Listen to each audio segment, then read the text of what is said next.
ازيكم يا حلوين؟ يا رب تكونوا بخير. النهارده يوم جديد وفيديو جديد، والنهارده هنحضر اكله صعيديه بتاعت جدتي الله يرحمها. الاكله دي مميزين بيها جدا، وجدتي كانت من افضل الناس اللي ممكن تعملها لحد دلوقتي. طبعا مفيش نفس زي جدتي. المصبوبه بالعسل والسمنه البلدي. فهنحضر النهارده مع بعض في الفيديو المصبوبه بالعسل والسمنه البلدي. بتوع الدايت يمتنعوا، لان دي طبعا سعراتها الحراريه عاليه جدا جدا. فهنعمل مع بعض. هنجيب درق الخلاط، وهجيب 3 كوبايات ميه دافيين وهحطهم فيه، وهجيب كمان هضيف عليهم نص معلقه ملح صغيره، وهضيف معلقه خميره فوريه. والخليط ده كله طبعا احنا هنشتغل فيه في الخلاط. وهحط 3 كوبايات دقيق، بنفس معيار اللي انا عايرت بيه الميه هعاير بيه الدقيق. هنحط ال3 كوبايات اهو، كوبايه والتانية والتالتة.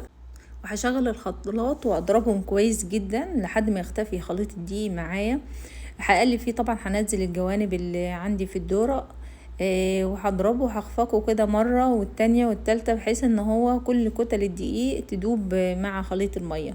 هشغل عليه كمان مرة، وبعد كده خلاص الخليط ده كله طبعا بعد ما هيتضرب انا لازم اصفيه، لان مصفة العصير وهنشتغل نصفيه. هنصفي بالمنظر ده، وبعد كده هنلاقي كل الكمية صفيها. شايفين الكتل؟ بالرغم ان احنا خفقناه كويس في الخلاط، ولكن برضو في كتل احنا لازم نصفي بيها. بعد كده انا هغطيه وهسيبه يخمر لمدة نص ساعة، ساعة الا ربع، زي ما ياخد معاكي. المهم هو هيختمر.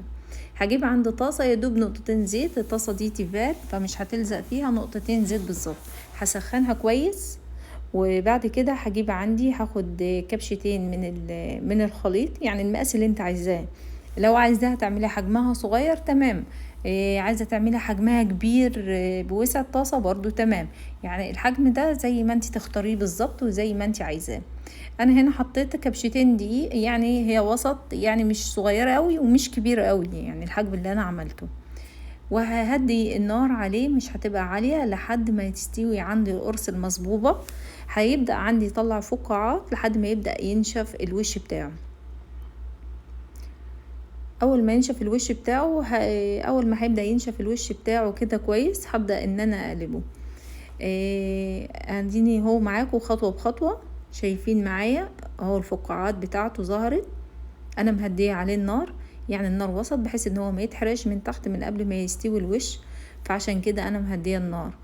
هي الطريقة دي يعني سهلة جدا، يعني بالرغم انها هي دقيق ومية وخميرة فقط لا غير، وسهلة، بس فعلا طعمها يعني مميز. خلاص كده بدأ الوش بتاعه خلاص اهو بينشف، وهقلبها على طول على الوش التاني. هي يدوب بس يتشمع الوش وخلاص هرفعها على طول، مش هسيبها تاخد لون نهائي. اهو تشمع الوش بتاعها خلاص رفعتها.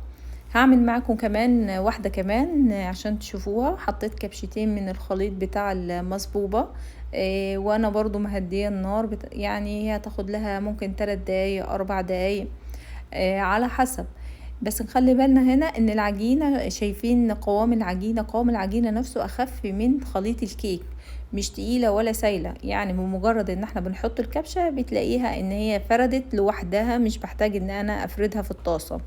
فالخليط بتاعها مش خفيف ومش تقيل، واخف من خليط الكيك اللي احنا بنعمله. خلاص يتشمع الوش وينشف، وهقلبه على طول بنفس الطريقة لحد ما اخلص كل الكمية بتاعتي. بعد كده هحضر معايا كيلو دقيق، كيلو عسل اسود، ونص كوباية سمنة بلدي. والهنا لازم نستخدم سمنة بلدي، سمنة نباتي مش هتنفع.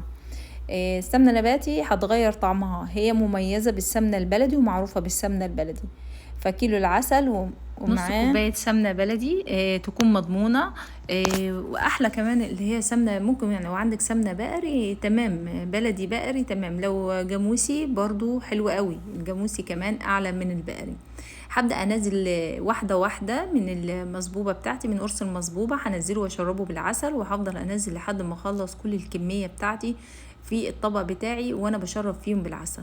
اخلي بالي هنا ان القرص المصبوبه بتاعي يكون طالع سخن وانزله في العسل على طول اشربه بالعسل. لو انت عملت كل الكميه وسبتيها بردت يبقى العسل لازم يتغلي على النار بالسمنه، يتغلي كويس جدا. انا عندي باقي الكميه كانت بردت، رحت سخنت العسل كويس جدا على النار، وبعد كده بدات ان انا اسقط فيها القرص المصبوبه بتاعي واشربه.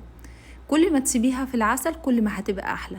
يعني بعد ما تنزليهم سيبيهم في العسل لمدة 10 دقايق هتشرب كويس، يعني هتشرب كويس جدا وهتبقى متشربة منها ومن العسل. وسيبيها 10 دقايق. لو انت عايزاها خفيفة ما تلحقش تشرب قوي خلاص خرجيها من العسل، يدوب تسقطيها وتخرجيها.